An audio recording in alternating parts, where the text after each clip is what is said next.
Hello, this is my reading response for political and social classics. This week we were asked to read Hobbes' Leviathan and Locke's Second Treaty on Government. Both texts are works of political philosophy written around the 17th century, seeking to explain origin, purpose, and limits of government. Hobbes argues, contrasting with Locke, that all humans are naturally driven by fear, distrust, competition.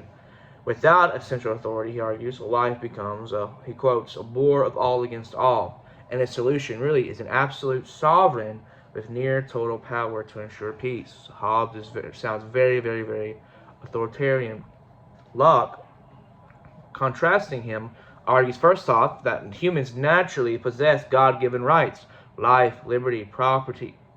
Yes, property and the pursuit of happiness. And governments exist only to protect those rights, which I actually believe I agree with. Governments, he also argues government is based on consent, not fear, and can be overthrown if it violates its trust. We as Americans usually agree with that. Hobbes really writes in a systematic, mechanical feel, while Locke seems to write simply and morally. He appeals to reason, scripture, and experience, which is all good. The focus areas are philosophical and political questions. What is human nature? How should governments form? What justifies political authority? And when can citizens resist?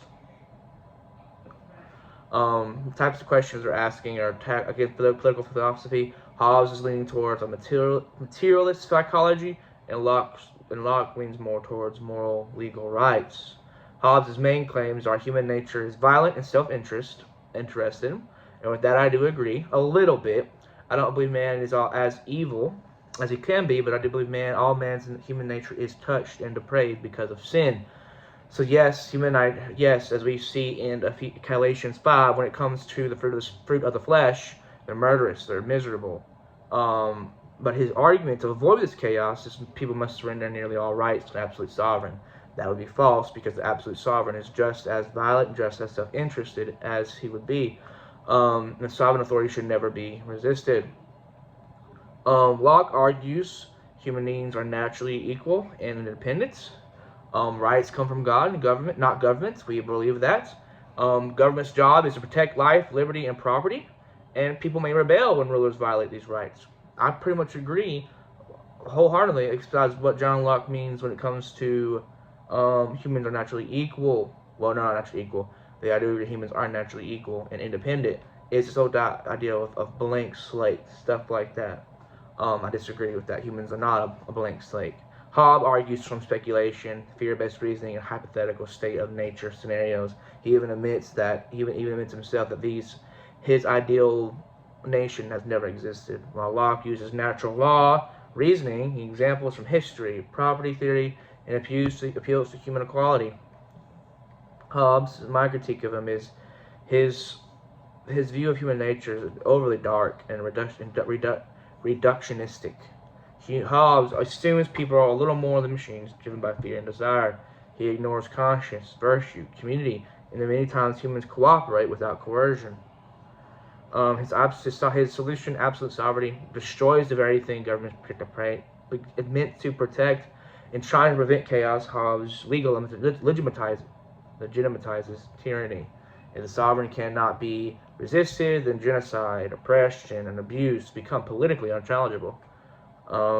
His state of nature is super hyper hypothetical. He builds a massive political theory on a scenario that he admits never existed. In a time where empiricalism is everywhere, do you think he would be very empirical? It creates peace at the cost of justice. Peace under absolute authority is not true peace. It's simply the quiet of oppression. Hobbes sacrifices freedom. He sacrifices conscience and moral responsibility to preserve stability. Unity does not mean peace, justice. Anyways, to critic Locke, his idea that people tacitly consent to government simply by living within its borders is philosophically weak. I agree, but it needs to be more played out. He argues how his view of property raises problem. Like argues property from mixing labor with nature.